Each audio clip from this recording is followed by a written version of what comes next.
സത്യം പറയാം, എനിക്കിത് രാജശ്രീ എനിക്ക് വന്നിട്ട് ഇന്നലെ ഫുള്ളായിട്ട് എടുത്ത് ഒരുത്തൻ എന്നോട് പറഞ്ഞു, എൻ്റെ പൊന്നു ഷബു, ഇത്രക്കൊന്നും എനിക്ക് ഇതിനോട് താല്പര്യമുള്ള ഒരു പെണ്ണ് പിന്നെ ആരാടി വിട്ടുപോണത്?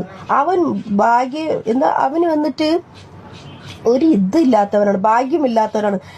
എനിക്ക് നിന്നെ ഇഷ്ടപ്പെട്ടിട്ടെങ്കിൽ മതിയാവുന്നില്ല. നിന്നെ കുറച്ച് നാളും കൂടി മുന്നേ പരിചയപ്പെടേണ്ടതായിരുന്നു. പക്ഷെ നിന്റെ ടിക്ടോക്ക് ലൈവ് കണ്ട് ദേഷ്യവും കണ്ടിട്ട് എനിക്ക് നിന്നോട് അടുക്കാൻ പേടിയായിരുന്നു. ഇന്നലെ നൈറ്റ് എടുത്തവൻ എന്നോട് പറഞ്ഞതാ, നീ ഇത്രക്ക് പാവമായിരുന്നു, എനിക്ക് ഇതിനോടൊക്കെ ഭയങ്കര കമ്പുള്ളൊരു പെണ്ണായിരുന്നു. ഞാൻ കമ്പമല്ല, അവര് നമുക്ക് തരുന്ന ക്യാഷിനെ യഥാർത്ഥമായിട്ട് നിന്നു കൊടുക്കുന്നു, അത്രേ ഉള്ളൂ. മനസ്സിലായോ? നമ്മള് എന്താണ് അവർ തരുന്ന കാശിന് നമ്മൾ അതിന് യഥാർത്ഥമായിട്ട് ആ ഒരു ഇത്തിരി മണിക്കൂർ ഞാൻ അവർക്കായിട്ട് സ്വന്തമായിട്ട് അവർ പറയുന്ന രീതിയിൽ ഞാൻ ഇണങ്ങി നിൽക്കുന്നു.